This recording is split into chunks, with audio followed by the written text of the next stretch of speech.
السلام علیکم ورحمۃ اللہ وبرکاتہ۔ اللہم صلی علی محمد کما تحب و ترضی۔ اپنا عمل آپ بنے میں آپ سب کو خوش آمدید۔ ناظرین سامعین، آج کے اس ویڈیو میں ہم مراقبے کے طریقے کے بارے میں بات کریں گے، مراقبہ کرنے کے بارے میں بات کریں گے، مراقبے کے لیے کیسے بیٹھا جاتا ہے اس کے بارے میں بات کریں گے۔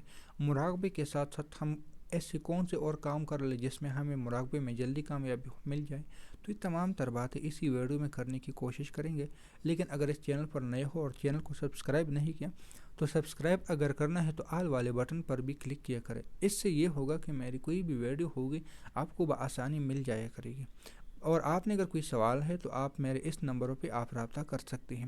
مراقبہ کرنے کا طریقہ یہ ہے کہ جس طرح سب سے جو آسان طریقہ یا سب سے پاورفل جو طریقہ ہے وہ یہ ہے کہ آپ اتحیات کی شکل میں بیٹھ جائیں۔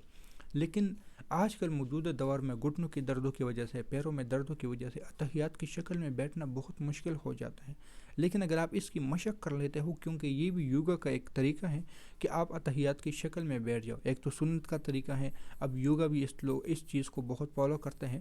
آپ یوگا کے طریقے میں یا اس طرح بیٹھ جائے اتحیات کی شکل میں، اور پھر اپنے دونوں ہاتھوں کو اپنے گود میں رکھ لے، اپنے دونوں ہاتھوں کو اپنے گود میں رکھ کے آسانی سے ان کے دو طریقے یہاں پہ میں بتا دیتا ہوں۔ ایک تو یہ ہے کہ آپ سر جھکا کے مراقبہ کر لیں، ایک یہ ہے کہ آپ سیدھا کسی دیوار کی طرف دیکھ کے مراقبہ کر لیں۔ دو طریقے ہیں۔ یہ جو سر دیوار کی طرف رکھنے والا مراقبہ ہے، اس کا یہ ہے کہ آپ کے سامنے پھر کوئی چیز ہونی چاہیے، جس طرح میں نے یہاں پہ لفظ اللہ لکھا ہے تو یہ اللہ آپ کے سامنے کسی کاغذ پہ ہونا چاہیے، تو تب آپ دیوار کی طرف توجہ کر لیں۔ اگر آپ کہتے ہو کہ نہیں میں نے ڈائریکٹ اپنے دل پہ ہی توجہ کر لینی ہے، تو پھر سر جھکا کے آنکھیں بند کر کے اپنے دل کی طرف توجہ کر کے اور اللہ اللہ کر لینا ہے۔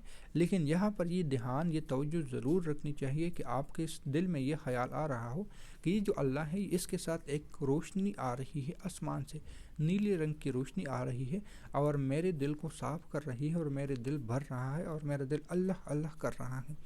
یہ پہلے میں بڑا مشکل ہوگا، 5 منٹ بھی نہیں لگیں گے، 5 منٹ بھی یعنی بیٹھ نہیں پاؤ گے، 2 منٹ 3 منٹ اس سے زیادہ نہیں بیٹھ پاؤ گے۔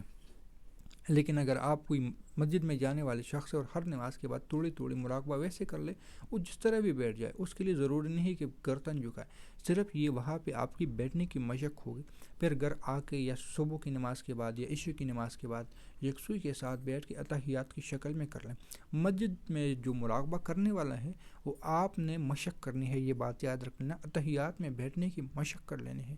یہ اتحیات میں بیٹھنے کی مشق بہت ضروری ہے۔ اگر کوئی نہیں کر سکتا تو پھر جس طریقے سے کر سکتا ہے کر لے، کوئی مسئلہ نہیں۔ پھر اس کے لیے صرف 2 طریقے ہیں، یا دیوار کی طرف دیکھ لیں اور یا اپنے دل کی طرف دیکھ لیں۔ اگر دیوار کی طرف دیکھنا ہے تو وہاں پہ لفظ اللہ کسی سفید کاغذ پہ لکھا ہونا چاہیے، اور پھر اس سے بھی علیحدہ ایک اور عمل ہے۔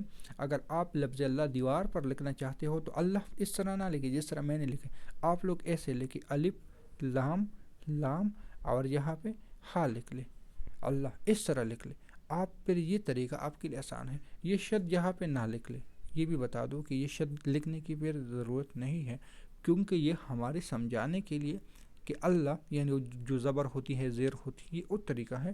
آپ باقی اگر کسی کو اچھا لگتا ہے تو لکھ لے، لیکن آپ کی آسانی کے لیے میں یہ بات دہرا رہا ہوں، کیونکہ یہ اس طرح بھی لکھا جا سکتا ہے، اس طرح بھی اللہ کے مختلف طریقوں سے نام لکھا جاتا ہے، تو جو آپ کو سہولت ہو آپ اس طرح لکھ لیں۔ جس نے دیوار پہ لکھنی ہے تو اس انداز سے لکھ لے، جس نے کسی کاغذ پہ لکھنی ہے تو پھر یہ نہ لکھے، یہ بات یاد رکھ لینا۔ لیکن جس نے دل میں بسانی ہو پھر یہ تصور بھی کر لیں۔ دیوار پہ مراقبہ کرنے والوں کے لیے پھر سب سے پہلے اللہ پہ توجہ کرنی چاہیے، لیکن اگر جو شخص اپنے دل کی طرف توجہ کر رہا ہے تو صرف اللہ اللہ کر لے۔ اس کے ساتھ پھر اور ایسے کیا کام کر لے جس سے ہماری روحانی منازل جلدی طے ہو جائے۔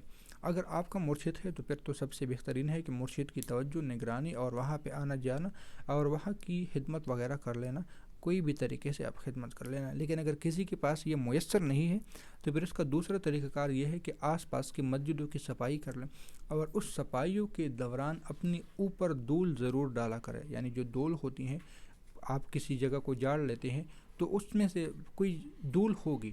ایک تو جالے ہوتے ہیں نا، جو کیڑے مکوڑوں کی جالے ہوتی، جالوں کی میں بات نہیں کر رہا، دیواروں پہ اکثر دھول ہو جاتی ہے، تو اس کپڑے کی دھول لے، یعنی اس دیوار سے دھول لے، جہاں سے بھی آپ نے دھول لینی ہے، یا چاہے نماز سے دھول لے لے، پھر اس کوئی رومال وغیرہ سے، ٹیشو سے اس دھول کو اٹھا کے اپنے دل پہ رکھ لے، اور یہ تصور کر لے کہ اللہ میرے دل کو کھول دے، مراقبے کے لیے میرے دل کو کھول دے، اپنے علم کے لیے، اپنے معرفت کے لیے میرے دل کو کھول دے۔ ایک یہ طریقہ بھی ہے۔ اور آج کل تو کارپیٹ آ گئی ہیں مسجدوں میں، تو وہاں پہ اکثر مسجدوں میں کارپیٹ صاف کرنے والا جو کلینر ہوتا ہے، جو مشین ہوتا ہے، جو بجلی سے چلتا ہے، اس میں بہت سارے دھول آپ کو مل جائیں گے۔ پھر اس دھول کو لے لے، اکٹھا کر لے اس کو گرائے نہیں، شاپر میں رکھ لے، سنبھال کے رکھ لے، اور پھر وقفے سے اس دھول کو اپنے جسم پہ ملنا شروع کر لے۔ وقفے سے ایک دن میں تھوڑا سا یا اس طرح کر لے، صبح اٹھ جائے اپنے جسم پہ مل لے، رات سونے سے پہلے مل لے، کوئی طریقہ اس طرح کر لے۔ جو طریقہ آپ کو آسان لگے، اس کے لیے خود کوئی ترتیب لگا لے، کوئی جگاڑ لگا لے، کوئی حل نکال لے، آپ کو مل جائیں گے۔ اگر آپ کرنے لگ جاؤ گے تو آپ کو یہ چیزیں مل جائے گی۔ 2-3 طریقے تو میں نے بتائی، آپ کو اس سے بھی آسان طریقے مل جائیں گے۔ جس چیز پہ انسان فوکس کرتا ہے اس کو پھر طریقے بھی مل جاتے ہیں، تو اس سے بھی آپ کی یقین جانے ایسی باطنی آنکھ کھلے گی، ایسی کھلے گی، ایسے نظارے، ایسے مشاہدات آپ یقین نہیں کرو گے کہ ایسا بھی ہوتا ہے، ایسا بھی مجھے مل سکتا ہے۔